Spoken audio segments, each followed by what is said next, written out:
check-in, and I told y'all I bring the best of the best to sit with me and listen. I don't even know if he really needs no introduction. Y'all probably seen him a couple of places, but I'm gonna let him introduce himself. We got some different type of energy in the building with me today, and I've done a lot of research, but I'm gonna just let him do it. I'm gonna let him do his thing. It's your boy, Fireman Band in the motherfucking building. What's poppin'?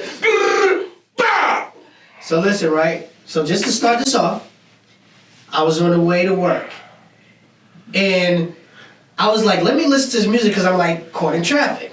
And the only thing I could do was when I got here was say, boom, boom, boom. I was just like, I was like, it was bad for me. Like, that shouldn't even happen. Because, like, it's like waffles. Like, you're like, oh, yeah, I'm going to say waffles. But when you know that waffles is, like, into that, you probably like, no way. Not the guy with the syrup. That doesn't make sense.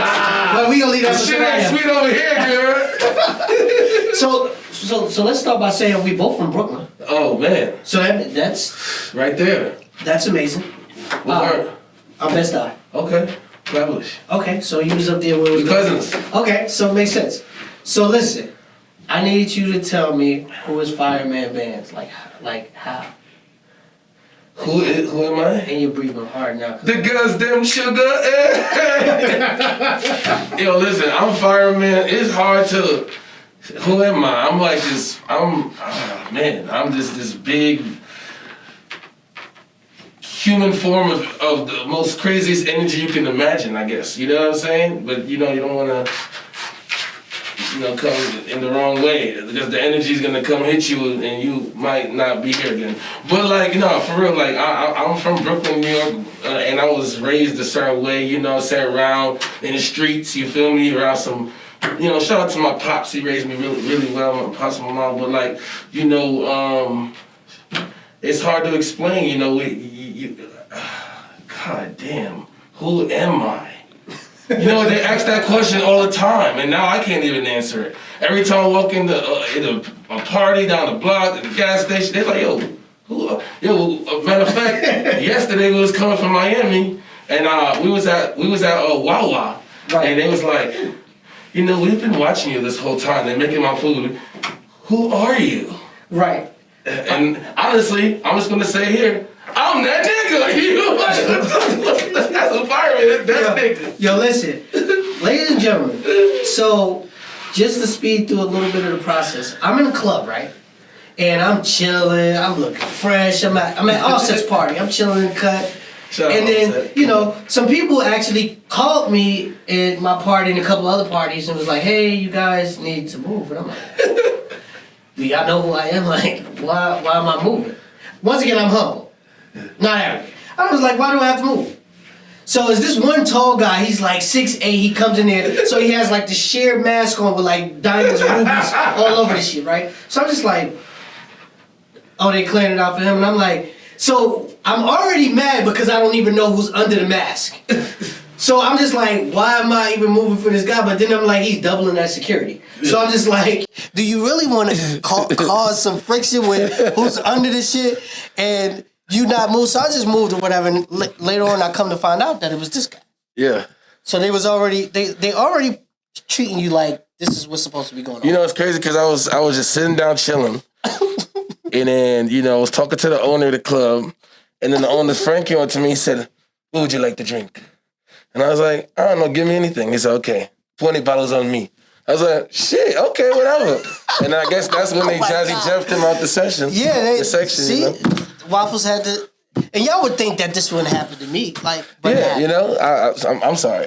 We cool though. We friends now. It's fine. We good. So tell me about the music, the energy of the music that you're actually putting out right now, because I've seen it out, I've listened to it, I've watched the videos. Tell the people what can they expect from your music? It's just just prepare. If you ever been at a concert, you ever been mosh pit, and this mosh pit trap alternative it's like your brain on drugs without doing it. You feel me? Like that's the type of vibe you're gonna get, from hearing my music. You know what I'm saying? You can't sit still when you're listening to my shit. I can't even sit still now and the music is not even playing. That's what I'm realizing. But you definitely gonna get a memorable experience. You're gonna be like, damn, this person is something I need to listen to more of this. You know what I'm saying? So take me to the day that you dared to be different when it came to music. Because I see you got the tats. I see you got the black nail polish. I see you got the beads. Like, you're always daring to be different. Like, you paint your hair different colors, all that stuff like that. Your dreads. When you had dreads, you cut the dreads off. Tell me, like, take me to that day when you just decided, like, I just want to be different from everybody. What was that thing that you did and you was like, was it the tattoo? Was it the coloring? Like, what is it that made you be like, you know what? I'm going to be different from everybody else. That's a good question. It was just in my own mind. I was like, I'm a trailblazer. So like, I just decided like, hey, it probably is maybe seeing the dudes on the corner on the block. Right. To me, they were like cornballs. They're lame, doing the same thing. Why every time I'm waking up and going to school in the morning to get this bacon, egg, and cheese, and you on the corner with the same dirty T-shirt, and it don't make no sense to me. You know what I'm saying? So I'm like, I can't look like that. You feel me? Because if I think they bum-ass niggas, I'm pretty sure everybody else think they bum-ass niggas. Right. So I came with my own vibe, you know what I'm saying, and it worked for me. I started getting tattoos when I was 15, so I've been a rebel since I was young. You know what I mean? That was just me. Once I got introduced to some weed into the girls. So let me ask you this. Tell me about the mindset. Tell me about the mindset at 15 when you started to get tattoos and you start going crazy, and then everybody looking at you like you're not normal because this is what you're doing. Yeah. Like, how does that feel for you? Because I always wanted to know that. I know what hate looks like, but I'm just like, what does that look like for the eyes that scrutinize you because of the tattoos and stuff like that, of how you wear your hair color, and you just like, nigga, like, this is me. This is what I'm gonna do. You know what it is too? The scrutiny made me want to do it more. And that's like how much of a rebel I am. You know what I mean? Right. My mom slapped the shit out of me. No more tattoos. Next week came back with 5 more. And then I just had to really duck and hide, okay? You know what I mean? Thank God I didn't have a candlelight vigil and everything for myself because it would have been, But like, that's just how I always been. I don't know. I've been like that since I was a kid. You know what I'm saying? And I mean, it worked out for me because it's being written in my music, and the energy is just a rebel, growing up, let me just say my household, RIP to my moms, I always felt like she would show a little favoritism to my sister at the time, because I felt like, it's just hard to explain. She was the one who was getting like the good grades in school, and she was the kiss ass. I was more like, I was doing the right thing, but I wasn't a kiss ass. Right. In return, it kind of backfired on me, and then I just became such a rebel at a young age. And that's when I just started doing my own shit. Right. And I started hanging out with a bunch of rebels, and then just turned it to something totally, you know what I mean? So take me to where music came in at. Like, when did you find the love for music? Oh, and then let me ask you this too. Was it any like art forms that you dealt with before you did music? Like, was you an artist? Did you draw? Because I feel like every artist that I feel like is real artistic, they do something on the side that nobody really knows about. Yeah. And they be like, this is the fun shit that I like to do. Because I seen you skiing in videos. I don't know if there's props and shit like that, but I just feel like I'm terrible at skiing. Don't ever try that. Oh, shit. All right. So but we did it. I made it through, but I almost died. Yeah. So did you do anything outside of music before this, like draw or like so some fun facts. Okay. This is what we've been waiting for. Some fun facts. I used to be able to draw Dragon Ball Z characters. Wow. I really loved Goku and Piccolo and Gohan. I was ill. I'm talking about I was fire.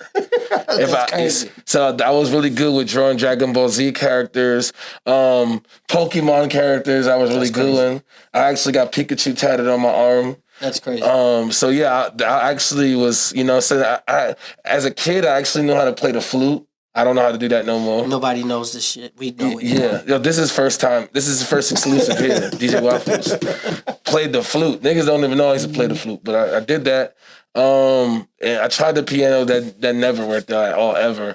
But yeah, man, I always been into like the arts and stuff like that. Like, you know what I'm saying? And you got a great sense of fashion. Hello. All right, so let's go. So let's go to the music. Tell us about the first day you thought music was for you. Like, all right, now I'm about to try this. I was listening to radio, and I just thought that it was ass. Like I wasn't liking the music back then, and now it's even That's worse. the rebel. You like the dudes on the corners. I was listening to the dudes on the corner on the radio, and I said, "Nah, you know what I mean? Right. We got to pack these niggas up." Right. So I just came through, and I just started writing my own shit. Now, when I first started writing my own shit, my shit was I was the niggas on the corner too. Yeah, because I was about to say, I know your shit wasn't good out the gate. You know what I mean? I was in the corner for a couple of weeks, you know what I mean? But we made it work, and I got my own business, okay? Okay. But yeah, and I love Drake, but Okay. I'm gonna be real. This, We need there's all- no we need gunshots to you, Drake, but Drake was on the radio a lot, and I was like, man, who the fuck this nigga, man? Why this white boy, whatever, you know what I mean? Like, I didn't like it at all, and I was like, fuck that. So actually listening to Drake made me really want. It was Lil Wayne who like pushed me with the bars, right? But when I seen that Drake made it, I really was like, nah, I gotta get it. If he could do this shit, this nigga was on the wheelchair just last week with motherfucking Degrassi. I gotta do this shit. So that's what made me start doing music. All right, so now the name Fireman Bands, like, yeah, was that the first name that you had, or did you go through a couple? Fireman Bands. My name before that was Trap Nasty. Trap Nasty. Yeah, Shit's aggressive. Yeah, Trap Nasty. Yeah. Fireman Band suits you more. I love Fireman. So what's the meaning behind Fireman Bands? Fireman bands. Let me break it down. The fireman, I've always been infatuated with fire. Right. So I used to light shit up. But, thank God I didn't burn my house down, but it has some close encounters. So I've always been infatuated with lighting shit up. And hot spice. Right. You know what I'm saying? I love hot sauce. You know what I mean? Like I'm always putting hot sauce in everything. And as when I was younger, actually was playing basketball. I used to watch the N1 legend Hot Sauce. So that was like my my favorite basketball player. So that's also with basketball why I named myself. So growing up, you know how to hoop? Yeah. Okay. All right. See, things that we need to know. Yeah. Oh yeah. Fireman. I got handles. I got a little jump shot. You better watch out. We can play for the brand right now. What's up? But yeah. So that was really. So I was like trying to figure out how am I gonna incorporate fire with my name, and I started thinking about because I like Marvel. So I started and DC too. But I started thinking about like superheroes like Fireman, Superman, Spider. You know what I mean? I was like, oh, Fireman. That makes sense. That would be hard. So I created my own, well, depending on what perspective, hero or villain. You can look at me either way. And then the bands is money, obviously. Okay. And also my last name is Santana. And so there's people in the streets call me Bandana. So I just named it short, Bands, Fireman Bands. Oh, okay. Yeah. This is I didn't know I was gonna learn this much about you. Hello. All right. So now you get the name Fireman Bands. Take me to the first record that you put out. Ever? Yes. Like even if it's like not on Spotify? No, the first real record that you put out. Not the shit when you was trash. Like we don't care about it. I think the first record real release. It might have been the first This Is Fireman was the joint with me and China Mac, Sweep. That's crazy. Yeah. Yeah, I heard that. That I was gonna break that up to you. Yeah. Yeah, that one why does your music sound like it's so relevant like right now? Like it's happening like right now. I'm serious, like this ain't for cool points. Like I'm really asking you, like why does it sound like it's like right now? Like how old is that record? The Sweep record. Sweep record, it gotta be about 5. 5. I said 2. But just imagine 5 years and it still sound like it's like right now.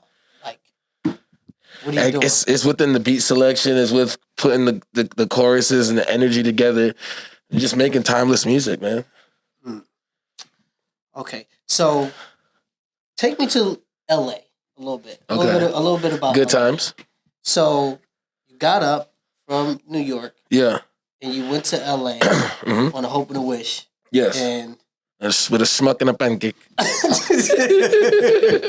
It tried to figure life out. Like I understand the story from the bits and pieces that I got from the world, but Yeah. it's like, do you ever regret like, hey, I was out of there, like I had to go, or like I might have turned out better if I would have stayed in New York. Like fuck it, Nah. Right. Going to LA was the best thing ever. That shit was the best thing that ever happened.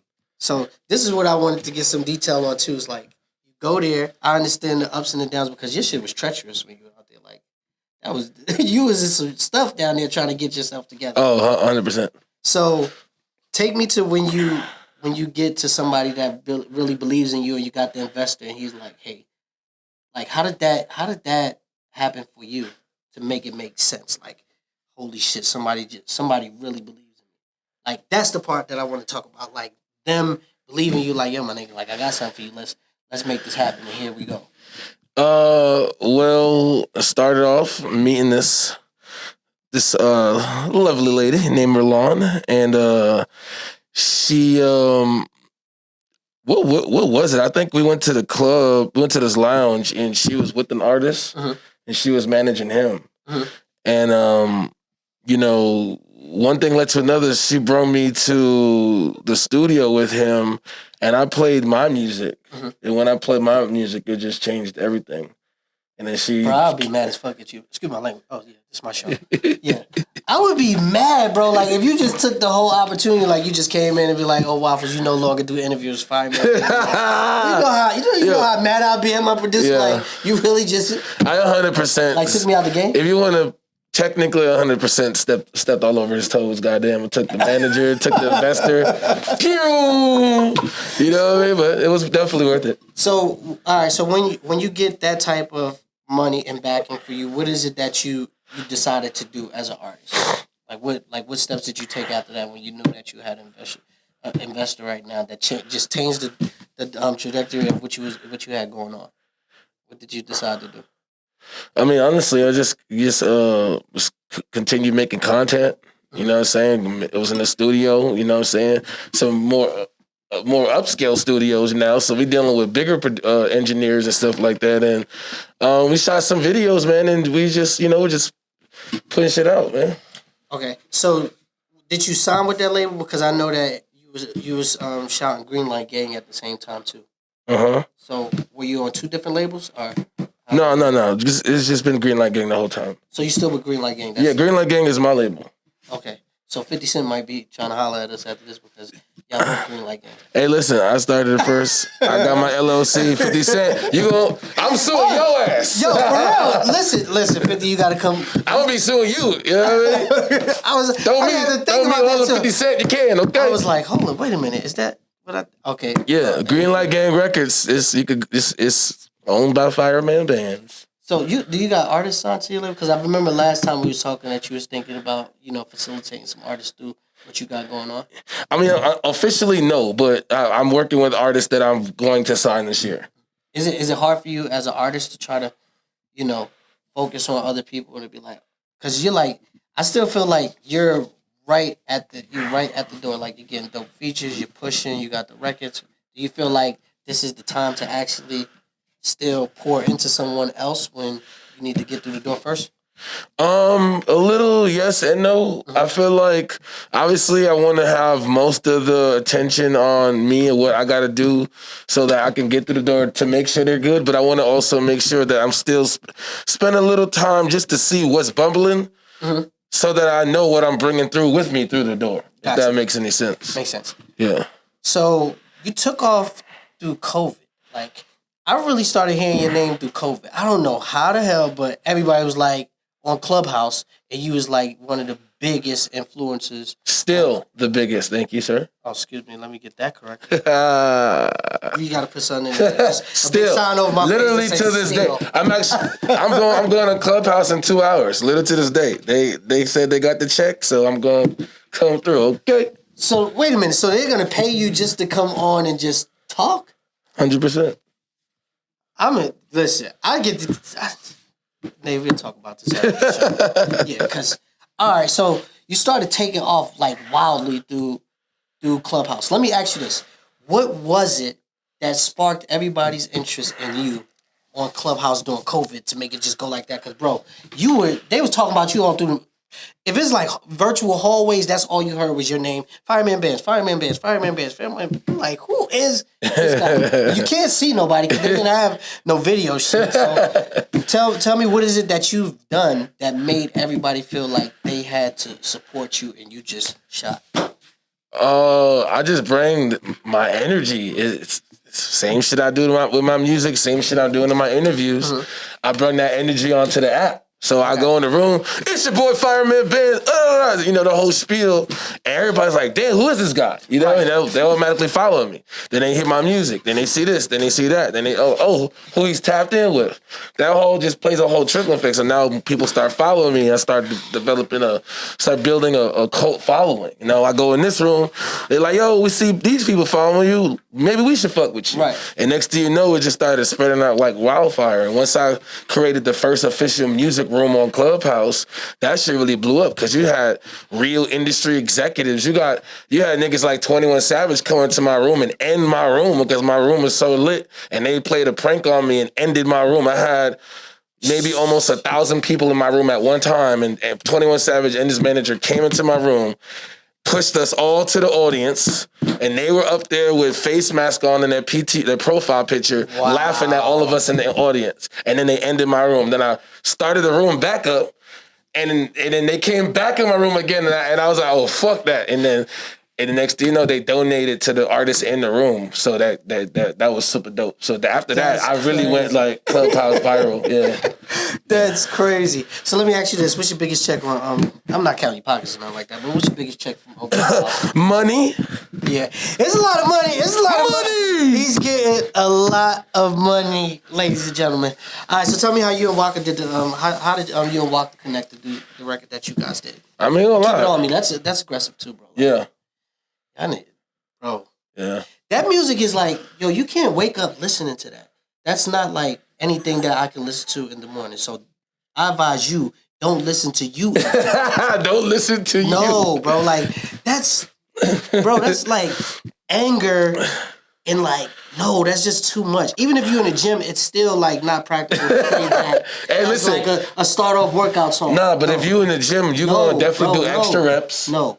We're not doing it. You know what's so crazy? I do a fitness event this Sunday with these Greek steppers. I'm going to take one of your songs. I'm just going to see how they react. Yeah, do that. Send me the video. That's a little different. So how did y'all link on that record? Honestly, I just slid in his DMs, pause. But I was like, yo, this is gonna be perfect for him to hop on. You know, I already encountered his moms a few times. Okay. Just passing by at different events. And I was like, man, actually reaching out to him is how I got the response. Cause I was trying to get all types of people to reach out, and he responded, bro. Next thing you know, we had Patchwork Studios, right where he recorded some of his first his hit songs. And that shit just went crazy. Look at that. Shout out to the squad. And Waka, that nigga cool as hell, man. That nigga teach you drop some gems. He pull up to the video ready to do whatever. I was like, damn, that's what I'm talking about. Like, he's a humble dude, man, for sure. I remember one time when he came into the radio station and gave me a book to read about water in fucking Africa, and I was like, let's do it, like, shoot everybody. And he's like, Waka, you need to read this. This is about water in Africa. I'm like, all right, I get it. So yeah, I get where the smart's coming at. So take us to the Bloody Nose record. Yeah, that you have out right now. You're about to drop a video. Yeah. So Bloody Nose is we also was just turned. Was that before or after MJQ? Was that before or after? Before? After? Wait, y'all giving me different responses. Was it before or after MJQ? It was before. There you go. All right, so basically, I was like, what's going to be the next record that we're going to have to take to one of these, white boy clubs and really turn this shit up with? Because you already know your demographic and how to work your records. And then, exactly. So then I was like, I'm creating thinking of a master plan, you know what I mean, in the studio. And next thing you know, I was like, I want to do a fight song. And then I was like, oh, we're ready to fight. And then I, you know what I'm saying? And I just started coming up with it. And we came up with Bloody Nose. And we dropped that joint. I did a residency at MJQ and pulled up at MJQ in a fire truck. Wait a minute, I'm so confused. Yeah. We do shit like that. Yeah. Wait a minute, what's a residency at MJQ? Like, explain that to me for an artist, because I'm confused. Like, I get residencies as a DJ. Yeah. So explain to me a residency as an artist. Like, what does that mean? Like, what are you doing? Huh? What are you doing? Like, what's your job? I'm confused. My job is to pull up. Is the DJ. My job is to pull up in the fire truck, like I pulled up on top of a fire truck to the club. And looking at my face like the way that I'm looking at you? Yeah. All right, okay.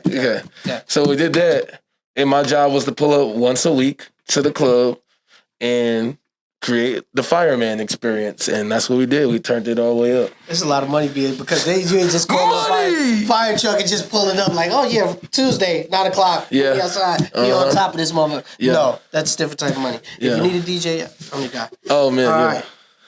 So before we get out of here, I want you to let everybody know how they can figure out how they can find your latest music, the new music that you're about to release. Are you going to drop? I know you said you're about to drop the video. Yeah. Blood Nose. So you got any new music? So also we got this record called Stretch Something, and basically that record is with Reezy Renegade, multi-platinum producer, Grammy nominated, and that joint. Oh yeah. Money. That joint is doing really well right now. It's put out through Empire. Mm-hmm. Shout out to Empire. And that's the latest record right now that I would love to everybody to go stream. You definitely should play it at the workout music. If these people turn around and look at me crazy when I play this record on Saturday, I'm a man of my word. Yeah. I don't pump fake. Yes. Like I got you. Saturday I'm gonna play. No, they're gonna look at you like, why you ain't played it sooner? Let's go! Go. Stretch Something. Yeah, Stretch Something. All right, I got you. Super amazing record. And we got a lot more I just shot like 2 music videos last week. Nice. Dropping a new music video next Wednesday, Bloody Nose music video. So there's a lot going on, man. We got a lot of new music. Follow me, Fire McKnight 187 on Twitter. My IG is Fireman Bands, and Fireman Bands on all socials. Tap it with me if you're an artist and you want to come on Clubhouse and get discovered. I've gotten artist record deals on Clubhouse through my rooms. You feel me? So just by your thought process on how you felt about the record. Easy breezy. They pay me to play their music, and I'm not even a DJ. Hello. I might be in the wrong. Money!